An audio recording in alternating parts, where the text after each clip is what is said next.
Shalom, selamat malam Bapak Ibu yang saya kasih dalam Yesus Kristus. Pada malam hari ini kita akan membahas firman Tuhan. Sebelumnya kita satu dalam doa. Bapa di surga, Bapa di dalam nama Tuhan Yesus Kristus, kami ucap syukur Tuhan, Kau sungguh baik-baik kami.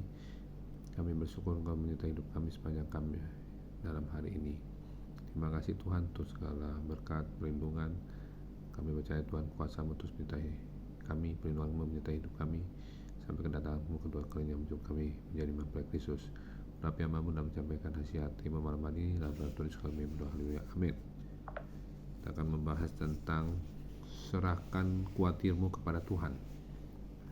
Mazmur 55 ayat 23. Serahkanlah kuatirmu kepada Tuhan, maka Ia akan memelihara engkau.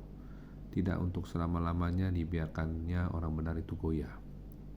Di dalam ayat nas ini, Daud dengan bijak menasihati siapapun yang mendengar atau membaca Mazmur ini untuk menaruh kepercayaannya sepenuhnya kepada Tuhan. Menyerahkan kuatirmu berarti mempercayakannya sepenuhnya kepada Tuhan daripada berusaha memikulnya sendiri. Apapun situasinya, Tuhan lebih mampu daripada manusia manapun. Daud memahami apa yang terjadi ketika orang percaya melepaskan kekhawatiran dan ketakutannya ke dalam pemeliharaan Tuhan. Artinya, Tuhanlah yang menanggung beban itu. Dengan membaca ayat ini, kita mengerti bahwa orang benar tidak kebal terhadap tragedi atau kesulitan. Bahkan orang benar justru banyak mengalami penderitaan karena memilih untuk melakukan kebenaran Allah daripada apa yang diperintahkan oleh manusia. Tuhan Yesus sendiri telah menubuatkan hal ini di dalam Yohanes 16 ayat 33. Semuanya itu kukatakan kepadamu, supaya kamu beroleh damai sejahtera dalam aku. Dalam dunia kamu menderita penganiayaan, tapi kuatkanlah hatimu, aku telah mengalahkan dunia. Mazmur 24 ayat 9-10. Pada waktu itu kamu akan diserahkan supaya disiksa, dan kamu akan dibunuh, dan akan dibenci semua bangsa oleh karena namaku. Dan banyak orang akan murtad, dan mereka akan saling menyerahkan dan saling membenci. Kita akan dibenci dan mengalami penderitaan karena kita memilih untuk mengikuti Yesus dengan segenap hati. Yohanes 15 18-19. Jikalau dunia membenci kamu, ingatlah bahwa Ia telah lebih dahulu membenci aku daripada kamu. Sekiranya kamu dari dunia, tentulah dunia mengasihi kamu sebagai miliknya. Tapi karena kamu bukan dari dunia, melainkan aku telah memilih kamu dari dunia, sebab itulah dunia membenci kamu. Wajar jika dunia dan orang-orang yang membenci orang-orang benar, karena dunia ini dikuasai oleh iblis. Yohanes 12 ayat 31. Sekarang berlangsung penghakiman atas dunia ini. Sekarang juga penguasa dunia ini akan dilemparkan keluar. Rasul Paulus juga menjelaskan bahwa untuk masuk kerajaan Allah kita banyak mengalami sengsara, harus mengalami banyak sengsara. Kisah para Rasul 14 ayat 2. Di tempat itu mereka menguatkan hati murid-murid itu dan menasihati mereka supaya mereka bertekun dalam iman, dan mengatakan bahwa untuk masuk ke dalam kerajaan Allah kita harus mengalami banyak sengsara. Iblis dan seluruh malaikat gelap yang telah jatuh tahu persis bahwa tidak ada anugerah keselamatan bagi mereka. Oleh karena itu mereka sangat membenci dan iri hati kepada orang-orang benar yang sungguh-sungguh mengasihi Tuhan dan mengikut Tuhan dengan segenap hati, dan yang telah beroleh kasih karunia untuk dibenarkan dan diselamatkan dan beroleh hidup kekal di surga mulia. Sehingga mereka berusaha sekuat tenaga mereka untuk menjatuhkan orang benar. 1 Petrus 5 ayat 8. Sadarlah dan jaga-jagalah, lawan musuh iblis berjalan keliling sama seperti singa yang mengaum-ngaum dan mencari orang yang dapat ditelannya. Iblis dan malaikat-malaikat gelapnya membenci kita, karena orang-orang benar akan menggantikan posisi Lucifer dan malaikat-malaikat yang ada di surga yang tadinya bertugas untuk memuji dan menyembah Tuhan Allah yang hidup sebelum pemberontakan mereka. Kebenaran ini dinyatakan oleh Yesus Kristus di dalam Yohanes 4 ayat 23 yang berbunyi, tapi saatnya akan datang dan sudah tiba sekarang bahwa penyembah-penyembah benar akan menyembah Bapa dalam roh dan kebenaran, sebab Bapa menghendaki penyembah-penyembah demikian. Sekalipun kita menghadapi pengawalan dari iblis, kita tidak perlu khawatir bahwa Allah selalu berserta kita dan melindungi kita. Amin. Artinya tidak ada sesuatu pun yang dapat terjadi pada orang-orang jika tidak demi kebaikan bagi kita dan kemuliaannya. Roma 8 ayat 28. Kita tahu sekarang bahwa Allah turut bekerja dalam segala sesuatu untuk mendatangkan kebaikan bagi mereka yang mengasihi Dia, yaitu bagi mereka yang terpanggil sesuai dengan rencana Allah. Tuhan telah memberikan janji-janjinya yang luar biasa, menguatkan dan menghibur kita saat berbagai macam masalah, tekanan, dan badai hidup. Apapun bernapa kita, Rasul Petrus menasihatkan kepada kita untuk menyerahkan segala kekhawatiran kita kepada Allah. 1 Petrus 5 ayat 7. Serahkanlah segala kekhawatiranmu kepadanya sebab Ia memelihara kamu. Rasul Paulus menasihatkan kita supaya kita juga tidak perlu terlalu lebay dan mengasihani diri kita sendiri dengan terlalu berlebihan ketika ujian atau cobaan datang menerpa kehidupan kita, karena Allah tahu sejauh mana batas kekuatan kita sebagai manusia. 1 Korintus 10:13. Pencobaan yang kamu alami adalah pencobaan biasa yang tidak melebihi kekuatan manusia, sebab Allah setia dan karena itu Ia tidak akan membiarkan kamu dicobai melampaui kekuatanmu. Pada waktu kamu dicobai, Ia akan memberikan kepadamu jalan keluar sehingga kamu dapat menanggungnya.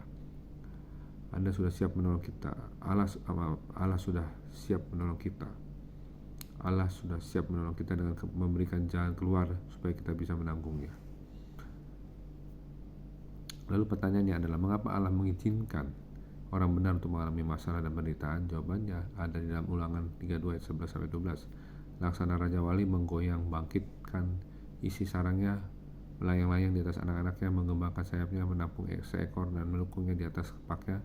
Demikianlah Tuhan sendiri menuntun dia dan tidak ada Allah asing menyertai dia. Amin. Ayat ini berbicara mengenai cara Tuhan mendidik umatnya bagaikan induk Raja Wali yang ingin melatih anak-anaknya agar bisa terbang. Burung Raja Wali mengasuh anaknya dengan cara yang unik. Hingga usia tertentu, induk akan terus keluar mencari makanan untuk anak-anaknya. Anak-anaknya bisa dengan nyaman tinggal di sarang tanpa perlu bersusah payah.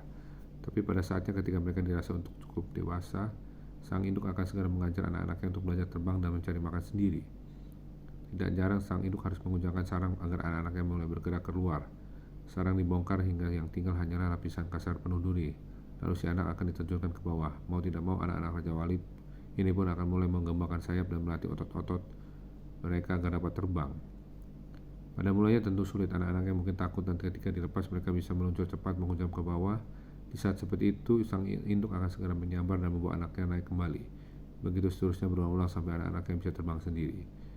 Seperti Raja Wali melatih anak-anaknya terbang, seperti itulah Tuhan melatih anak-anaknya. Tuhan tidak mau anak-anaknya tetap dalam kondisi bayi rohani terus. Akan tiba saja di mana Tuhan merasa perlu untuk membongkar segala sarang yang membuat kita terlena dalam kenyamanan. Mengapa harus dibongkar? Karena kenyamanan bisa membuat kita menjadi orang-orang Kristen yang malas dan semakin jauh dari Tuhan. Kita lupa berdoa, kita mulai terfokus pada harta, kita menjadi manja, malas gereja, dan juga malas melayani Tuhan. Buat apa? Toh semua baik-baik saja. Itu mungkin pikir kita. Di saat seperti itulah, karena kasihnya kepada kita begitu besar, Tuhan harus membongkar semua sarang di mana kita biasanya berlindung dan melatih kita untuk terbang tinggi seperti burung Raja Wali. Proses tidak mudah dan itu tidaklah nyaman. Kita harus rela keluar dari zona kenyamanan kita dan merelakan diri kita pula untuk dilatih. Tapi itu semua adalah untuk kebaikan kita sendiri. Itu bisa menghindarkan kita dari terbuai dalam kenyamanan di balik sarang yang bisa berujung pada kematian rohani. Abraham pernah mengalaminya, Musa pun demikian. Abraham harus keluar menuju sebuah tempat yang belum pernah ia ketahui sebelumnya, melepaskan semua kenyamanan yang sudah ia peroleh selama hidupnya. Dan Musa harus rela meninggalkan kehidupan di istana yang mewah untuk kemudian menuntun bangsa Israel yang bandelnya minta ampun dengan menempuh jalan di padang gurun selama 40 tahun. Tapi itulah sebab proses yang pada suatu ketika akan berujung pada sesuatu yang indah yang disediakan Tuhan bagi kita. Seperti induk Raja Wali yang memaksa anak-anaknya untuk keluar dari sarang dan melatih agar anak-anaknya memiliki otot yang kuat untuk terbang tanpa rasa takut, seperti itulah Tuhan kepada kita. Jika perlu, kita akan mengguncang kenyamanan kita dan melatih agar otot-otot rohani kita lebih kuat daripada sebelumnya. Kita bisa merasa seperti terjun bebas dan hendak menghujam tanah, tapi pada saatnya Tuhan akan segera menyelamatkan kita sebelum kita membentur tanah sekeras itu. Percayalah bahwa ada rencana yang indah yang telah Dia sediakan kepada kita, lengkap dengan serangkaian hari depan yang penuh harapan. Yeremia 29 ayat 11. Sebab aku ingin mengetahui rancangan-rancangan apa yang ada padaku mengenai kamu, demikianlah firman Tuhan, yaitu rancangan damai sejahtera dan bukan rancangan kecelakaan, untuk memberikan kepadamu hari depan yang penuh harapan. Tapi sebelum kita sampai ke sana, kita harus terlebih dahulu rela diguncang dan dilatih apabila perlu. Ini adalah sebuah proses yang tidak enak untuk dilakukan, tapi akan membawa manfaat besar dalam perjalanan hidup kita, baik ketika masih di dunia maupun kelak untuk sebuah keselamatan kekal sebagai ahli waris Allah. Seorang kecil yang berlatih sepeda suatu saat akan sangat berterima kasih kepada ayahnya. Anak-anak burung Raja Wali akan berterima kasih pula punya induk yang tahu apa yang terbaik bagi mereka. Proses yang tengah kita alami mungkin tidak nyaman, tapi pada saat nanti kita akan bersyukur punya Allah yang begitu peduli kepada kita.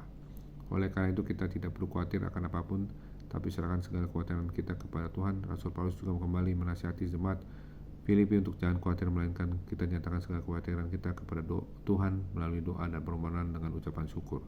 Filipi 4 ayat 6. Janganlah hendaknya kamu khawatir tentang apapun juga, tapi nyatakanlah dalam segala hal keinginanmu kepada Allah dalam doa dan permohonan dengan ucapan syukur. Percayalah bahwa Tuhan pasti akan menolong kita tepat pada waktunya, seperti sang induk Raja Wali yang akan menguasai anak-anaknya yang belajar terbang dan bersegera meluncur untuk menatang anaknya yang mau jatuh.